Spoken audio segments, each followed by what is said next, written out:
personalities and guests alone, and not those of Vic Canellis Media Group, its parent, affiliates, or stations. VCMG Live is not responsible for any content, information, or opinions expressed. User bears full responsibility for their reliance on such content, information, or opinions.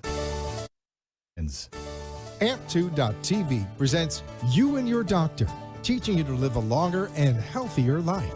Proudly sponsored by All County Healthcare, where people are the heart of our business. All County Healthcare is a Medicare certified agency where one call will service all your home care health needs. For more information, call 954-717-7027 or visit our website, allcountyhealthcare.com. Now, let's get informed to living a longer and healthier life. Here is your host for today's show.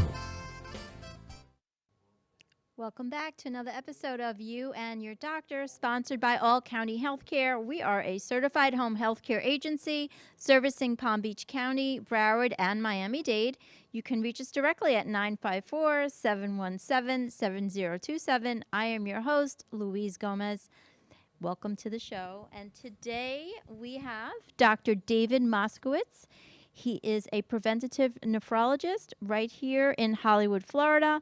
Phone number is 305-705-9922. And you can reach him at D as in David, W as in William, Moskowitz, Moskowitz, at genomed.com, GENOMED.com. Thank you so much, Dr. Moskowitz. We appreciate you taking time out of your busy schedule and coming on the show. We appreciate that. Well, Louise, I really am happy to be on your show. Absolutely. So, Dr. Moskowitz, can you tell our listeners and viewers a little bit about your training, your education, and a little bit about your background before we get into the day-to-day of what you do? Sure. So I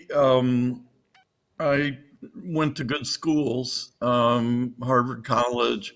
I got a Marshall Scholarship to go to Oxford and did biochemistry. I came back to Harvard, MIT, and then I went to Barnes Hospital for internal medicine residency and a renal fellowship. I taught for 11 years at St. Louis U. And then while I was at the VA in St. Louis, I worked out protocols for preventing acute and chronic kidney failure. So I can prevent dialysis probably 90% of the time. And to my surprise, that was the end of my career. I got essentially fired from academics and sort of kept out of academics ever since. But meanwhile, I've collected about 4,000 patients so far. I published my first 1,000 20 years ago, and I've gotten another 3,000 since. My protocol has worked for diabetic and hypertensive kidney failure, which is 90% of why people go on dialysis.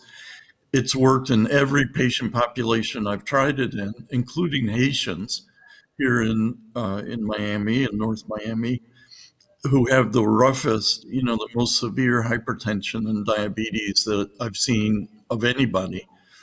And the only group I haven't tried it in are Pacific Islanders, who I'm told have normal blood pressure and may not be able to tolerate the kind of high doses of Quinapril, an ACE inhibitor, that I use. Yeah, my ears perked up when you just said that you were able to reduce kidney failure in what percentage of the patients? Did you say 90? Yeah, diabetes and hypertension cause 90% of chronic kidney disease. Wow. Polycystic kidney disease is another 5%. And then all the others, focal segmental, IgA, C3 glomerulonephropathy, membranous proliferative membranous, all these other lupus, all these other things that you have to worry about to pass renal boards is only 5%. Was it a protocol that was already being used and you tweaked it, or can you share a little bit more about that protocol? What did you do to have such a high rate? Well, so by the time I got on the bandwagon, ACE inhibitors had been used already for 10 years. So the first ACE inhibitor was Captopril in 1978, and I was still in medical school then. 10 years later, in 88, I was a brand new attending at St. Louis University and at the St. Louis VA, where I was staff nephrologist. And it took me about 7 years to figure out how to prevent the high potassium that comes with end-stage kidney disease, and that's made worse when you add an ACE inhibitor. Can you please tell us what an ACE inhibitor is for us layman's, in layman's terms? Can you please tell us what is an ACE inhibitor? So 60 million Americans have high blood pressure. Right. Probably 50% over the age of 50 and 80% over the age of 80. So it's an age-dependent disease, very common. And one of the many ways of treating high blood pressure is with an ACE inhibitor. ACE stands for angiotensin converting enzyme. And what it does is it converts something that's made out of 10 amino acids, which is the building block of proteins. And it clips off the final 2 amino acids pretty much like a pencil sharpener. And angiotensin 1, that has 10 amino acids, is inert. It doesn't really do anything. But angiotensin 2, which has the 8 amino acids, is extremely powerful. It causes blood vessels to constrict. It causes sodium retention and water retention. It basically causes high blood pressure. So if you inhibit the production of that 8 amino acid peptide, the octapeptide, then you can actually prevent high blood pressure in the first place. And what I found was that a very high dose of a particular ACE inhibitor, and there are over a dozen being made. They're all generic at this point. Captopril was the first, but the one that ultimately worked is called Quinapril. And the other thing that mattered was the dose. So when I started giving people ACE inhibitors in 94, nobody had really been using a high dose, and nobody's using a high dose now either. And so I figured either people are using the wrong dose or the wrong ACE inhibitor. So I tried out some of the new ones at the time, and they didn't work. And then I fell back on the one that was already available at the St. Louis VA, which happened to be Quinapril. And I started going up on the dose. And lo and behold, the first patient that I went way up on the dose with dropped his creatinine, actually improved his kidney function, which I'd been told as a fellow could never happen. That's impressive. So I would imagine that would be something that everybody would want to jump on that bandwagon, right? One would think that would be a new protocol, so to speak. One would think that, and Right. that's what I was led to believe by my lectures in medical school. They sat us down the first week of medical school amid these, life-size portraits of giants like Selma Weiss at the Brigham in the auditorium, and they expected us to solve diseases just like Selma Weiss did. And so I thought my future was golden.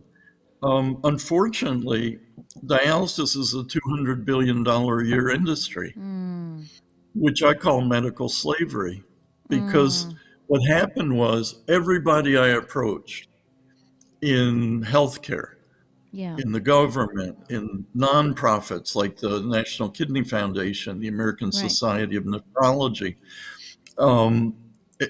even the American Diabetes Association that gave me grant money, the Missouri Kidney Program that gave me grant money for my lab. Okay. Everybody I approached wanted to preserve dialysis. They were too busy to help me Mm, publicize my protocol. And because it was just me announcing my protocol, no right. matter how many hundreds or thousands of patients I had treated, I was dismissed. And in fact, I went to the head of Blue Cross Blue Shield, Anthem, who was a guy I knew down the hall at Mass General, who was in another research lab next to where I was working as a medical student. He was now the head of Anthem. And when I told him I'd published 1,000 patients, he said, "Come back when you have 100,000." But of course, you can't have 100,000 Right. patients in a single lifetime. You need a health plan to work with you, to Sure. collaborate. And so he never did, and he never had to adopt my protocol, and so dialysis goes on. Yeah. So, we're lucky to have you here in South Florida because, with the demographic and the different ages that we have, older, seniors, we're really lucky to have you to be able to help the seniors or whoever has this type of challenge to really implement your protocol. And I always say there's options, right? We have options. When we look for options, we find them. So I want people to know about you because I think it's imperative. I'm going to give you a number again.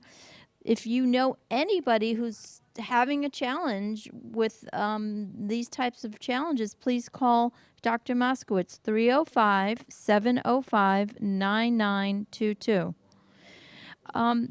So maybe you want to share a little bit more about, I think you have a podcast, is that right? Maybe you wanted to share a little bit about that? Right. Well, Marcel Reed, who is a wonderful woman and was involved with ACORN, and she's a whistleblower and has encouraged whistleblowers for decades, got me to come to Washington, D.C., and has been helping me just as you all have. And she gave me a podcast the third Thursday of every month, and which I've entitled "Abolishing Medical Slavery." And what I think is that medicine and healthcare and research is not moving nearly fast enough to get rid of these awful diseases that we baby boomers are now suffering and dying from. Along the lines of dialysis, there are plenty of people. Look at Tina Turner, who just died. She didn't have to Right. go on dialysis. I published my paper of 1,000 patients back in 2002, but because it never got any publicity whatsoever, and because there are tens of thousands of science journals, and nobody reads them all, and it takes the media, it takes the newspapers to actually publicize information that's inside those journals. And the media is really bad because they only read three journals. They read the Right. New England Journal of Medicine, they read Lancet, and then they read two or three that have nothing to do with medicine, like Science and Nature. And so if your paper's not in two out of the 70,000, Right. then nobody's ever going to pick it up.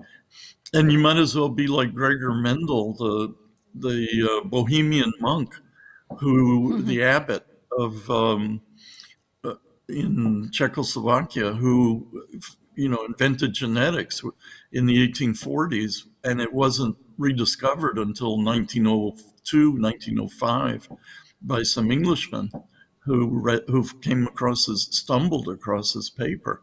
So even though we live in an information age, Right. it's still just as bad. I mean, there Yeah. are over 20 million people who have died globally because the media never publicized my 2002 paper. It takes a movement of, it just takes a couple of good people that are, listening and wanting to get this information to go out, to go viral. We're going to have a quick commercial break. When we come back, we'll see what else we can learn about you. We'll be right back, Dr. Moskowitz. My pleasure.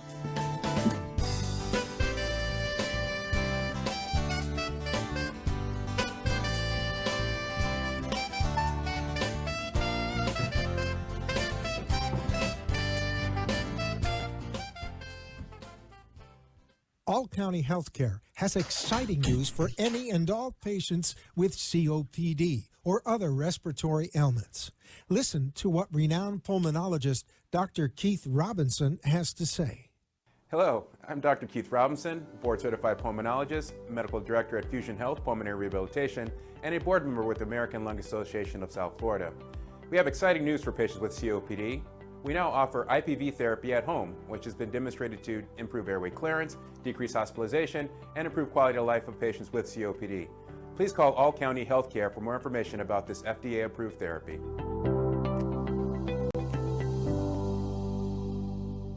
For further information, call All County Healthcare now at 954-717-7027. That is 954-717-7027, or visit our website at allcountyhealthcare.com. You can also find us on Facebook, YouTube, Twitter, Instagram, and LinkedIn. Remember, All County Healthcare always puts the patient's needs first. You are listening to You and Your Doctor, Living Longer and Healthier, an informative show that helps you find answers to questions you always wanted to ask but did not have that somebody that could make a difference in your life.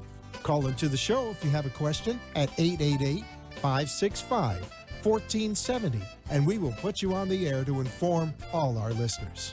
Now, back to our show. And we're back. We have Dr. David W. Moskowitz, a preventative nephrologist right here in Hollywood, Florida. You can reach him directly at 305-705-9922. The website is Genomed, GENOMED.com, and that is the email address is dwmoskowitz@genomed.com. So, we're, like I said, we're really lucky to have you in our backyard because I always believe in preventative care.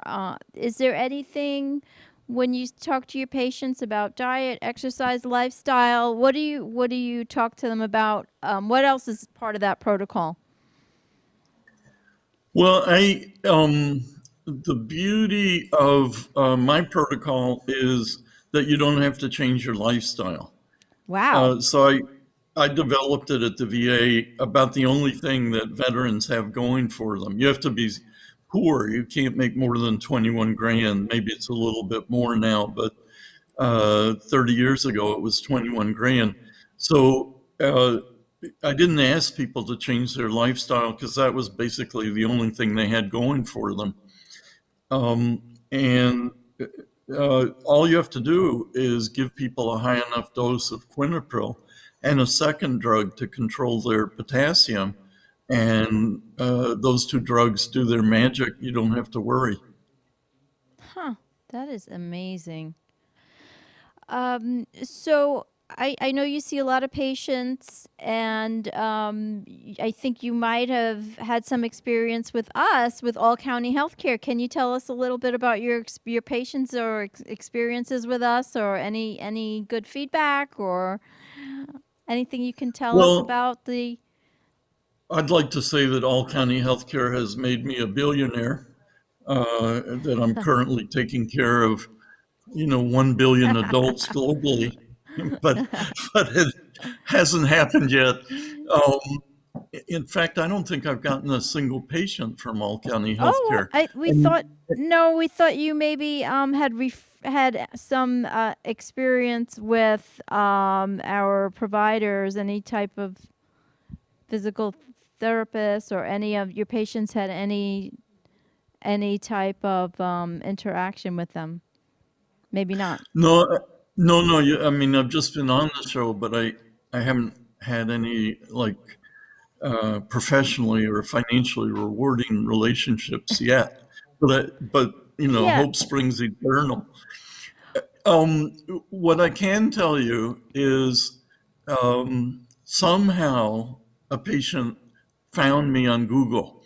So Okay. this is a woman who is happy to have her name released, a woman named Alice Lowe from San Antonio. And in March or so, February, March of 2018, she was told that she had to start dialysis. Okay. And she contacted me, and at that point, I thought she was way too far advanced for me to do anything for her, because I didn't have any experience with advanced kidney failure at that point. Okay. And finally, she's a very persistent woman, and by June, she convinced me to give it a try, even though I had told her, 4 months earlier that it was hopeless.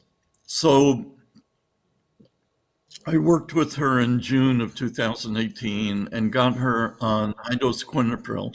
And she did extremely well. In fact, she hasn't had to go on dialysis since. So it's over 5.5 years. Wow. Unfortunately, my stuff never got publicized. And in the process of making quinapril, there's this contamination that comes up that's a common contamination anytime drugs are made, called nitrosoquinapril, nitrosamine.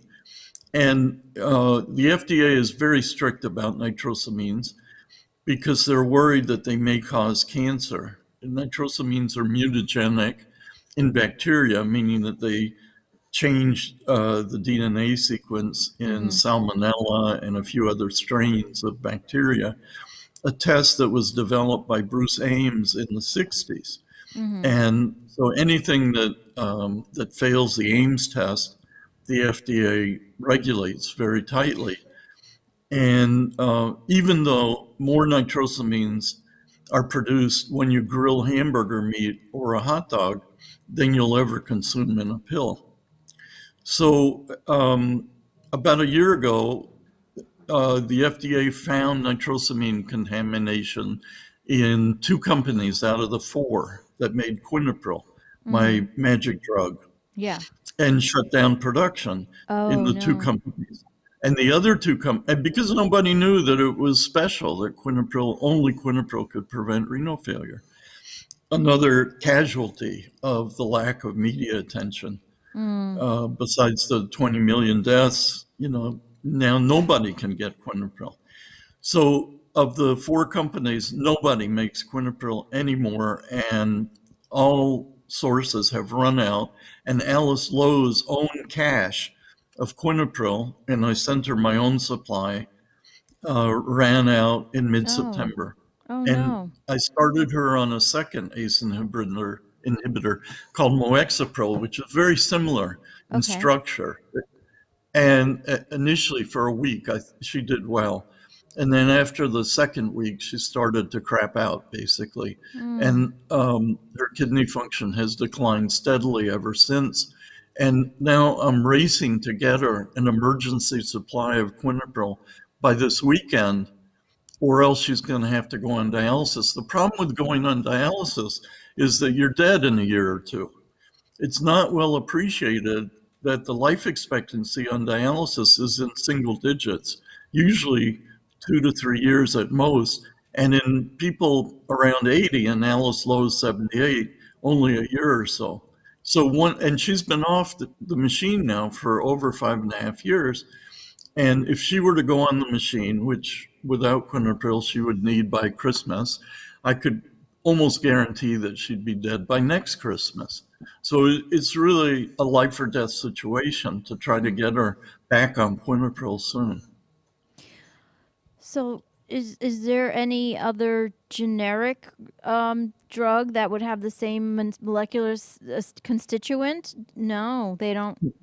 That's No, interesting. and quinapril's generic, and I've been looking at other ACE inhibitors now for 30 years. patients come in on Right. another ACE inhibitor, their kidneys are getting worse. I switch them to quinapril, they get better. So, there are a dozen at least ACE inhibitors, and none of them work except for quinapril. Wow, that's interesting how they stopped that production, huh? Wow. So it you kind of thought you weren't able to help her, and she convinced you. So now that leads me to believe that there's a bigger, broader spectrum of people that you can help, right? Because originally you thought it would only be for certain type of patient, I thought it only early stage right? Early stage. that I could help, and now I realize it can help late stage. And so, you're talking about South Florida and nursing homes and how many people are Wow. going on dialysis. You're absolutely right. The biggest group of people going on dialysis are the elderly. Right. And that's been true for at least 30 years, that they're the fastest growing group on dialysis, and they live a matter of months. A year is a big deal for a 90-year-old going on dialysis. Usually it's a few months. And what's happening is nursing homes and places like John Knox Village are establishing dialysis units within them for convenience, and they advertise that as a plus for their Right. nursing home, when in fact they should be preventing dialysis, which would be far easier and far better for their residents. So have you been able to see if, now that you're not using quinapril, if the other ACE inhibitors are just as effective, or have you been No, able there's to? nothing that works. Nothing works. And so No. now I'm in the situation, if I can't, I'm getting quinapril for Alice Lowe. I don't have any other patients who are as seriously ill as her. But if anybody calls me up, I'm going to have to get one of the 4 companies to start making quinapril fast if I'm going to be able to help them. Yeah. So in a way, I hope nobody calls me until quinapril becomes available again. When do you think that might be? You think Well, the 2024? the 4 companies are Aurobindo, Lupin, Solco Healthcare, and Pfizer Generics. Mm-hmm. And the truth is, they don't even reply. I contact them on LinkedIn, and they don't even bother replying. Teva, I think, used to make quinapril, but they say, we don't make it anymore. And they're not this is a huge business opportunity. That's what We're I'm talking saying. about, 800 million adults with high blood pressure. It should be the drug of first choice, quinapril, to prevent kidney failure and diabetes down the road. We're talking about 5 cents a pill, maybe 4 pills a day, 365 days a year, 800 million. We're talking about a $5 billion a year industry for a generic drug, which is unheard of. I know. It makes sense to me. So, Dr. Moskowitz, we have 2 minutes left. We're going to wrap it up. But before we leave, is there a message you want to share with the audience, or anything that you can leave us with? Any words of wisdom? Well, I would encourage people to listen to my podcast the 3rd Thursday of December, which I hope will not be on Christmas Eve. Okay. And I think we're in a healthcare revolution right now. Oh, And yeah. I think we're I'm getting sorry, very forward. I didn't realize that we gotta go. We're actually running late, but thank you so much for your time. I want to continue the conversation. Thank you so much. Please reach Dr. Thanks, Lisa. Moskowitz, 305-705-9922. Thank you so much for your time. For letting us share with you a longer and healthier lifestyle. If you have a doctor or are a doctor and wish to be on the show, call AMP2 TV at 866-244-5422.